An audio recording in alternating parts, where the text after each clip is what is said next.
मगध का उत्कर्ष। मगध के सबसे प्राचीन वंश के संस्थापक बृहदत्त था। इसकी राजधानी गिरिब्रज राजगृह थी। जरासंध बृहदत्त का पुत्र था। ठीक है, कौन क्या? बृहदत्त बी का बेटा कौन होगा? जरासंध, बीजे। ठीक। हर्यक वंश संस्थापक बिंबिसार गद्दी पे बैठता है। कब? 544 ईसा पूर्व में, बौद्ध ग्रंथ के अनुसार, और बौद्ध धर्म का अनुयायी था। और यह पहला राजा था जिसने प्रशासनिक व्यवस्था पर बल दिया। बिंबिसार ने ब्रह्मदत्त को हराकर अंगराज्य को मगध में मिला लिया और राजगृह का निर्माण करके उसे अपनी राजधानी बना ली। लगभग 52 वर्ष तक शासन किया है वो।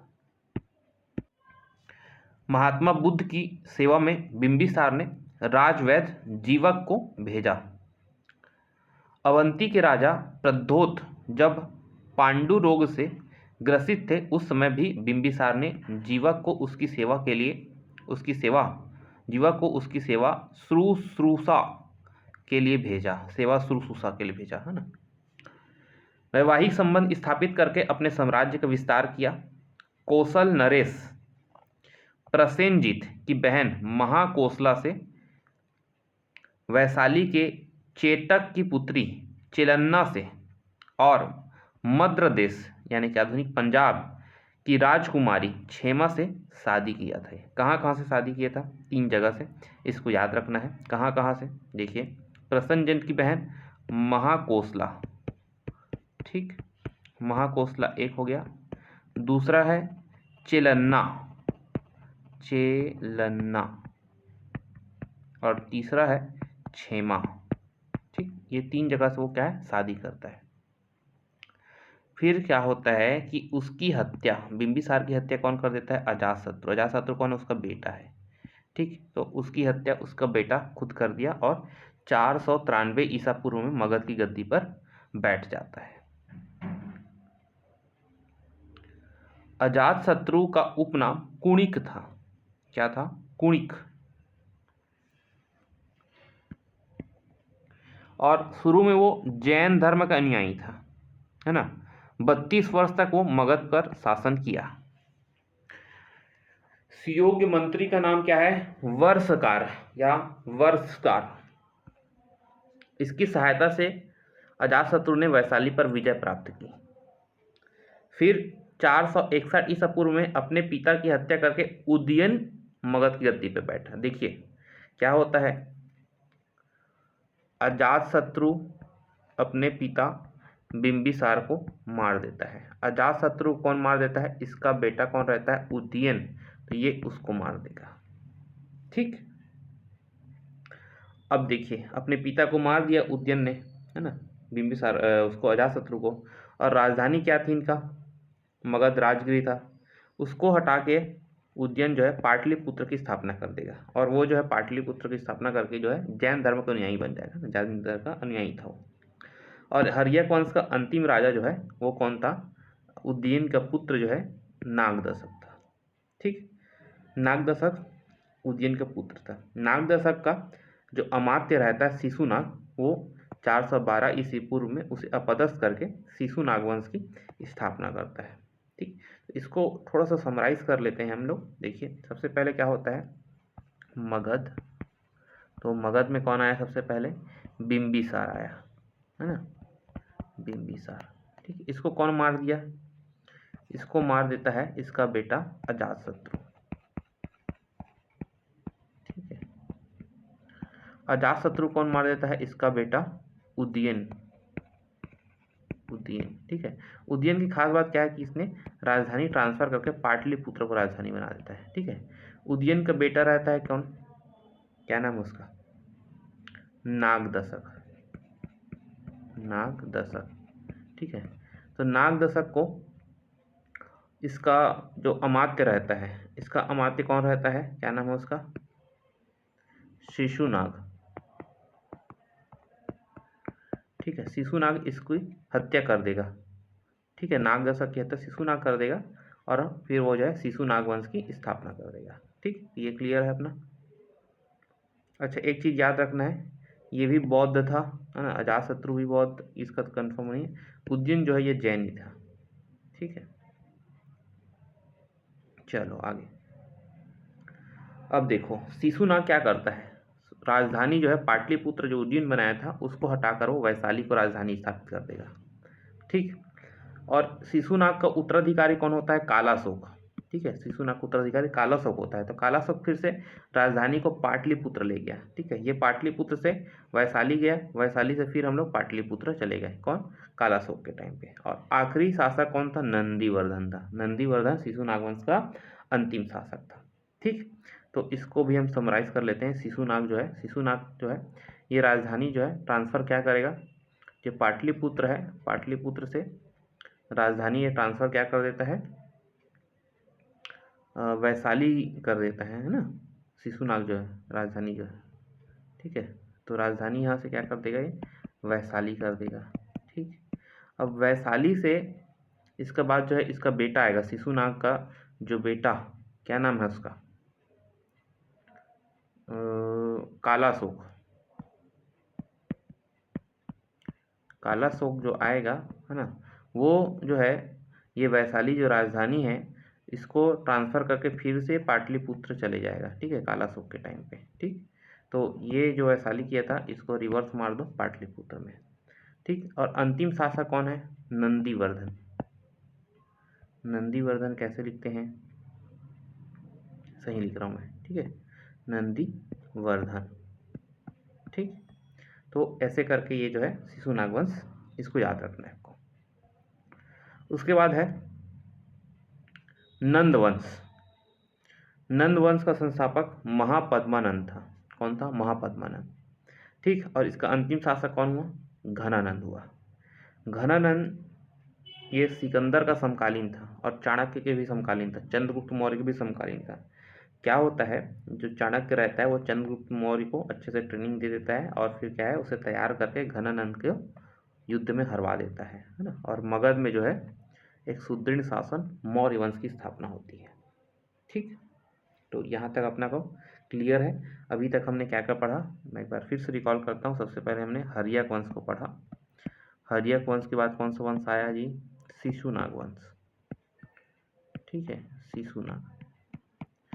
शिशुनाग वंश के बाद अभी हमने क्या देखा, नंद वंश। ठीक, ये 3 वंश हम भी देख चुके हैं। ठीक, चलो आगे देखते हैं। आगे है हमारा सिकंदर। सिकंदर का जन्म कब हुआ था, 356 ईसा पूर्व में। इसके पिता का नाम क्या था, फिलिप। ठीक, और ये 359 ईसा पूर्व में मकदूनिया का शासक बना।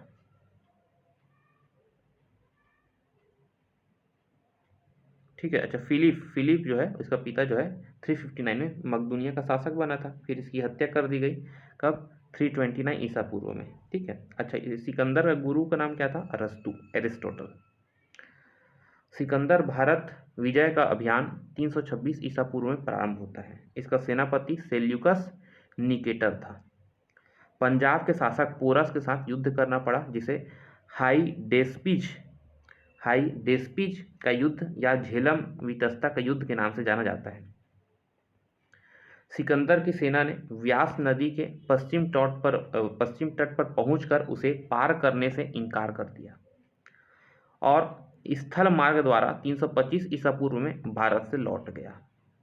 ठीक, विजय अभियान 326 में स्टार्ट होता है और 325 ईसा पूर्व में लौट जाता है। इसकी मृत्यु 323 ईसा पूर्व में बेबीलोन में होता है। सिकंदर का जल सेनापति कौन था, निर्याकस। इसका प्रिय घोड़ा क्या था, बऊ केफला। ठीक है, अच्छा नाम है, बऊ केफला। ठीक, इसी के नाम पे झेलम नदी के तट पर बऊ केफला नामक नगर बसाया था। ठीक, तो ये हमने सिकंदर को देखा। आगे देखेंगे मौर्य साम्राज्य। ठीक, तो संस्थापक चंद्रगुप्त मौर्य, जन्म 345 ईसा पूर्व, और जस्टिन ने चंद्रगुप्त मौर्य को सेंड्रोकोटस कहा है। इसकी पहचान विलियम जोन्स जो है वो करता है।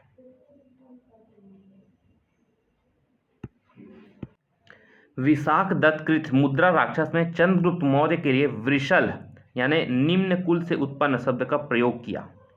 घनानंद को हराने में चाणक्य, कौटिल्य, विष्णुगुप्त ने चंद्रगुप्त मौर्य की मदद की थी। बाद में चंद्रगुप्त मौर्य प्रधानमंत्री बना। इसके द्वारा लिखित पुस्तक अर्थशास्त्र है जिसका संबंध राजनीति से है। और चंद्रगुप्त मगध की राजगद्दी में 322 ईसा पूर्व में बैठता है। कब बैठता है? 322 ईसा पूर्व में बैठता है। और ये कौन से धर्म का न्यायी था? जैन धर्म का न्यायी था। अंतिम समय कर्नाटक के श्रवणबेलगोला नामक स्थान पर बिताया। 305 ईसा पूर्व में सेल्यूकस निकेटर को हराया।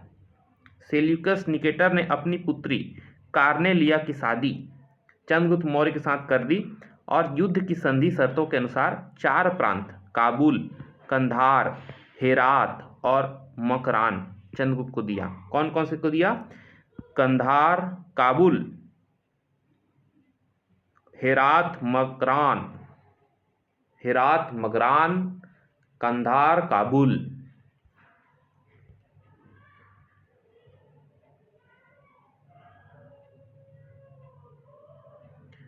चंद्रगुप्त मौर्य ने जैनी गुरु भद्रबाहु से जैन धर्म की दीक्षा ली थी। किससे दीक्षा ली थी?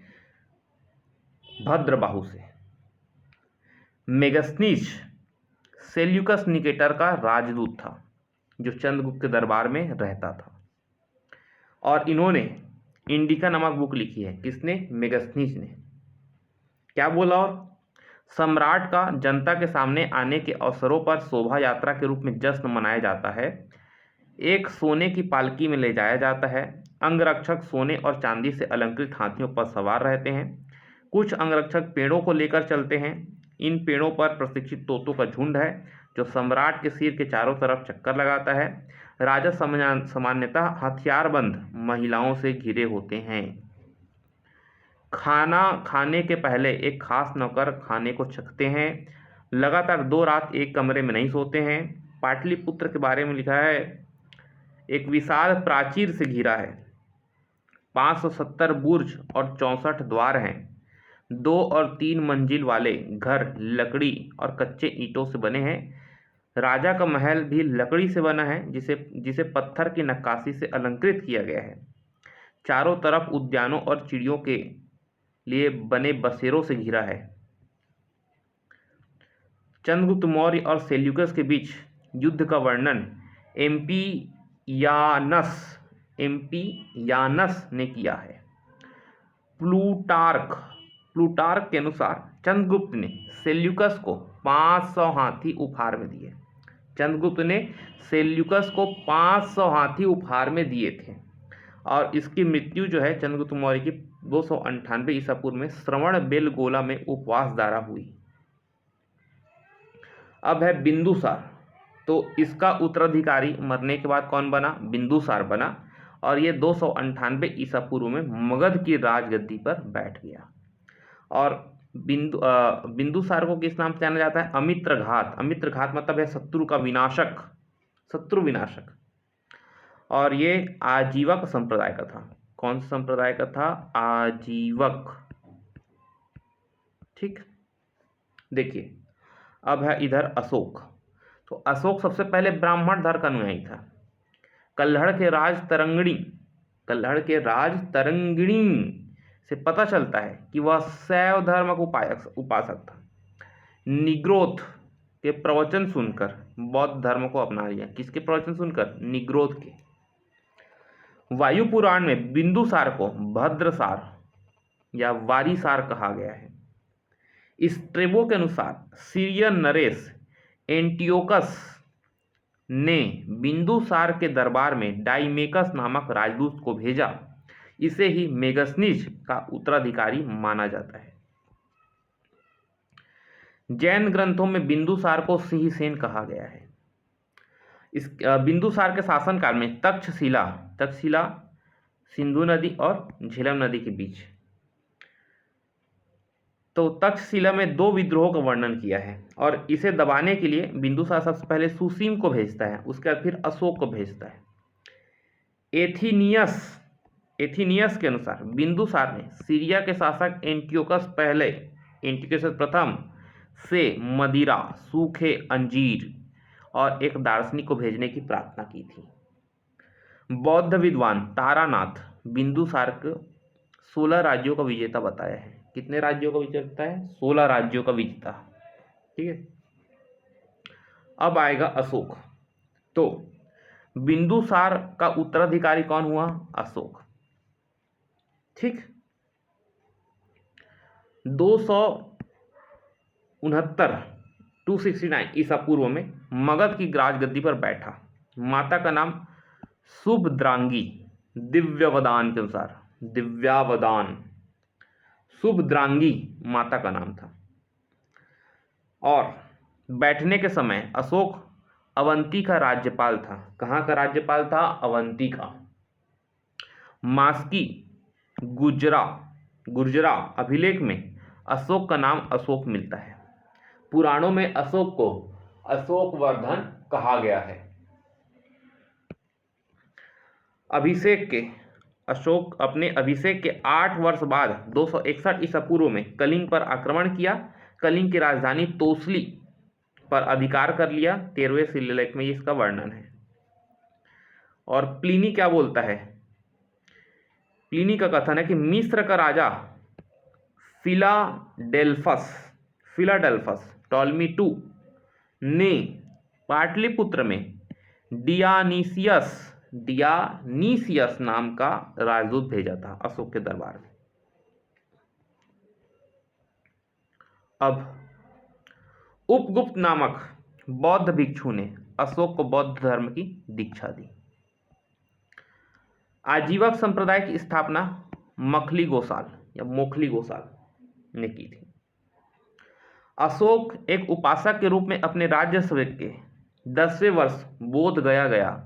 12वें वर्ष वो निगाली सागर और 20वें वर्ष में लुम्बिनी की यात्रा की। आजीवकों को रहने हेतु बराबर की पहाड़ियों में 4 गुफाओं का निर्माण करवाया, जिसे कर्ज गुफा, चोपार गुफा, सुदामा गुफा और विश्व झोपड़ी नाम था। इसका पौत्र कौन था? दशरथ। उसने भी आजीवकों को नागार्जुन गुफा प्रदान की थी। अशोक के 7वें स्तंभ में आजीवकों का उल्लेख किया गया है। महामात्रों को आजीवकों के हित का ध्यान रखने के लिए बोला गया है। इसका बेटा था महेंद्र और इसकी पुत्री थी संघमित्रा। इसको श्रीलंका भेजा बौद्ध धर्म प्रचार के लिए। बौद्ध परंपरा और उसके लिपियों के अनुसार अशोक ने 84,000 स्तूपों का निर्माण कराया।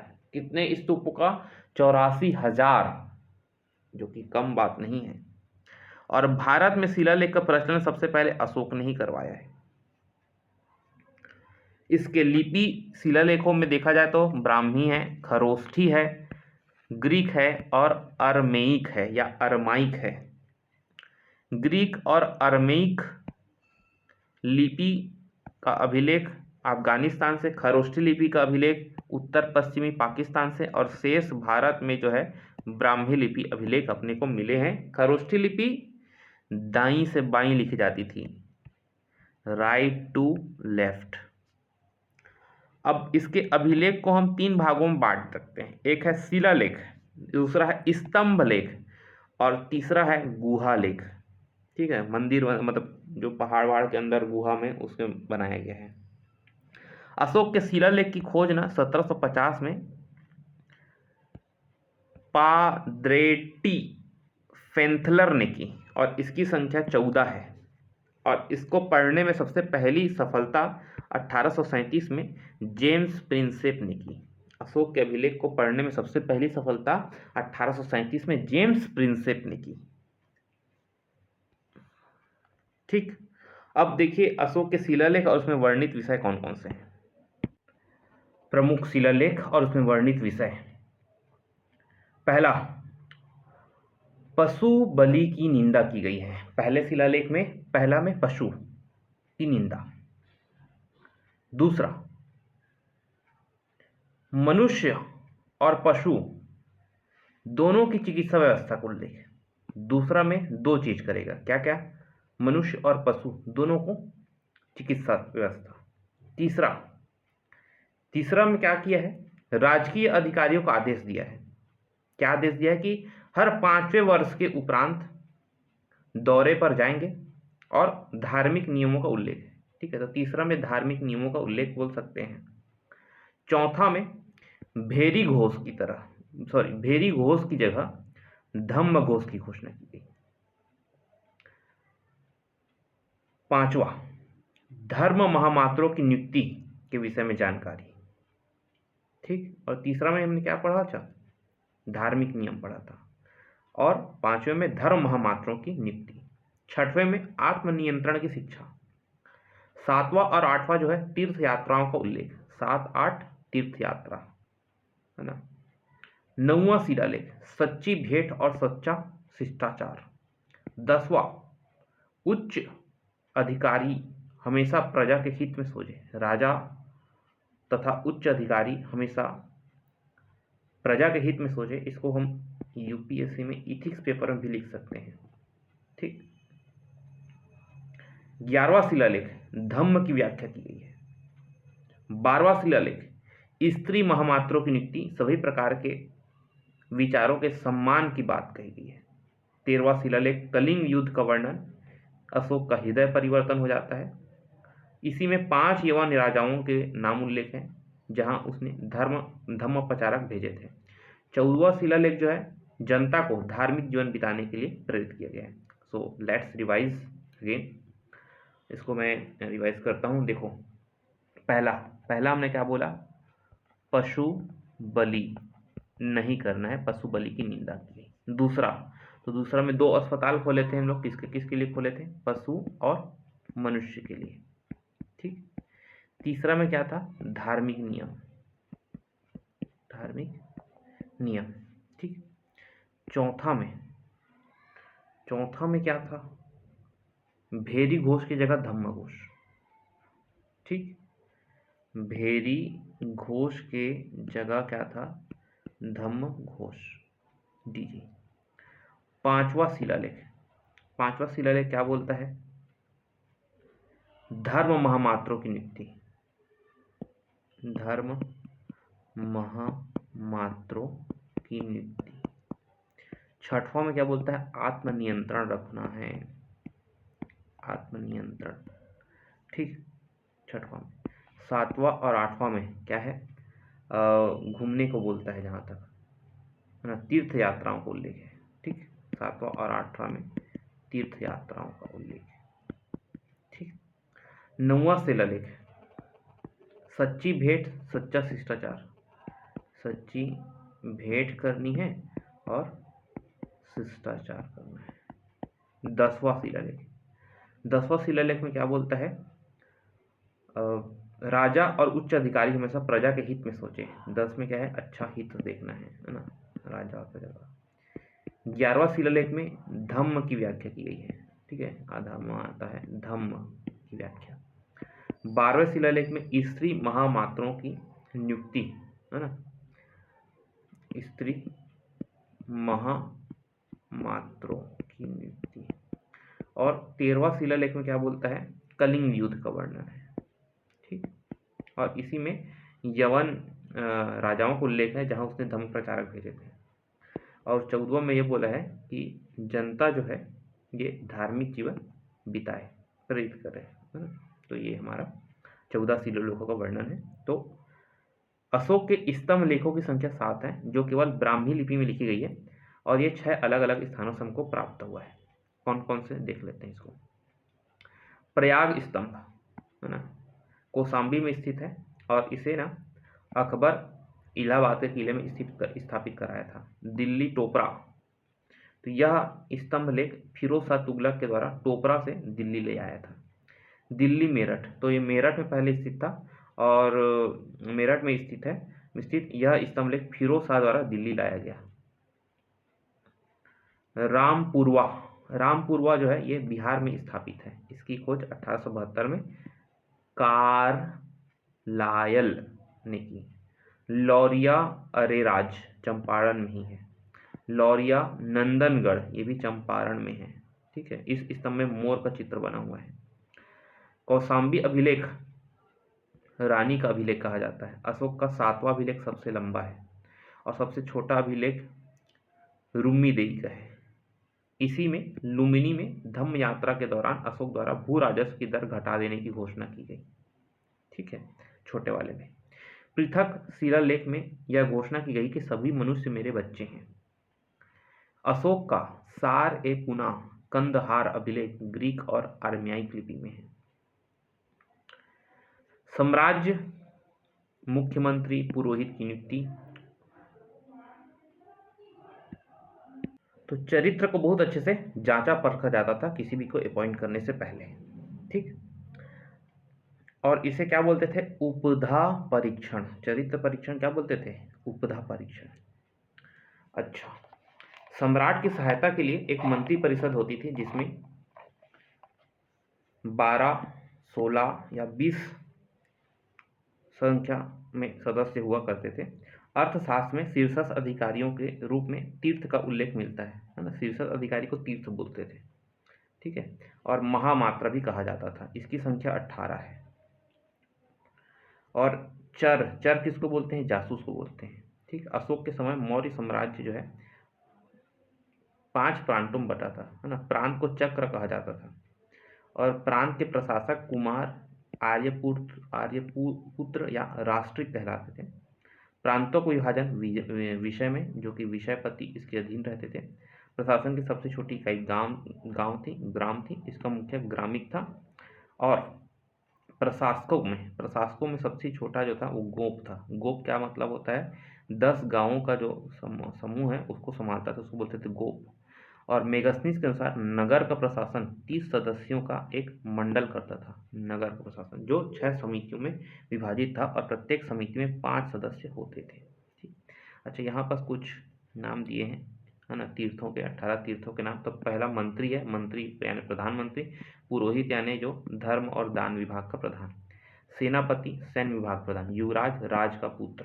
दवारिक यानी राजकीय द्वार रक्षक। अंतर्वेदिक यानी अंतापुर का अध्यक्ष। समाहर्ता यानी कि आय का संग्रह करता।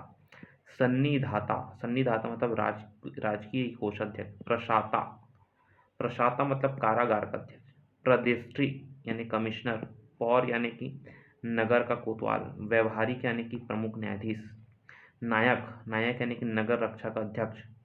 कर्मांतिक उद्योग और कारखानों का अध्यक्ष।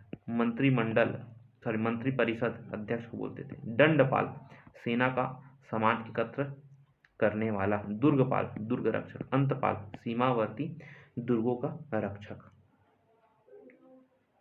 बिक्री कर के रूप में ना मूल्य का 10वां हिस्सा वसूला जाता था और इसे बचाने वाले को मृत्युदंड देते थे। मेगास्थनीज के अनुसार एग्रोनोमाई मार्ग निर्माण अधिकारी था। मार्ग मतलब रास्ता, जो भी रोड बना करा होगा उसको बोलते थे एग्रोनोमाई। जस्टिन के अनुसार चंद्रगुप्त मौर्य की सेना में लगभग 50,000 घुड़सवार सैनिक, अश्वारोही सैनिक, 9,000 हाथी और 8,000 रथ थे। ठीक है, प्रशासनिक समिति देखते हैं। तो देखो, प्रथम क्या है? उद्योग और शिल्प कार्य का निरीक्षण। दूसरा, विदेशियों की देखरेख। तीसरा, जन्म मरण का विवरण। चौथा, व्यापार और वाणिज्य की देखभाल। पांचवा, निर्मित वस्तुओं के विक्रय का निरीक्षण। और छठवां, बिक्री कर वसूलना। ठीक है, तो ये सब हमारे क्या है, इसकी दिक्कत है ना।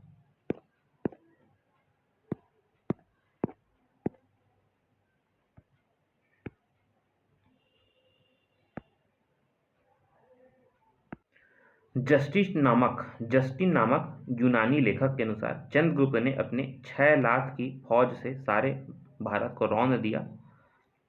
यह बात सही भी हो सकती है और नहीं भी, लेकिन यह सही है कि चंद्रगुप्त ने पश्चिम उत्तर भारत को सेल्यूकस की गुलामी से मुक्त कर दिया था। युद्ध क्षेत्र में सेना का नेतृत्व करने वाला अधिकारी को नायक कहते थे।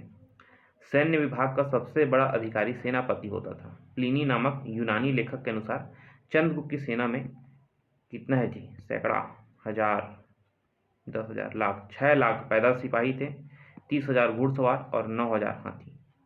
मेगस्थनीज के अनुसार मौर्य सेना का रखरखाव 5 सदस्यीय 6 समितियां करती थी। 6 समिति और उसमें 5 सदस्य रहते थे। मौर्य प्रशासन में गुप्तचर विभाग महामात्य सर्प नामक अमात्य के अधीन था और गुप्तचर को गुड़ पुरुष कहा गया है। एक ही स्थान पर रहकर कार्य करने वाले गुप्तचर को संस्था कहा गया है और जो भ्रमण कर करके गुप्तचर कार्य करता है उसको संचार कहा गया है।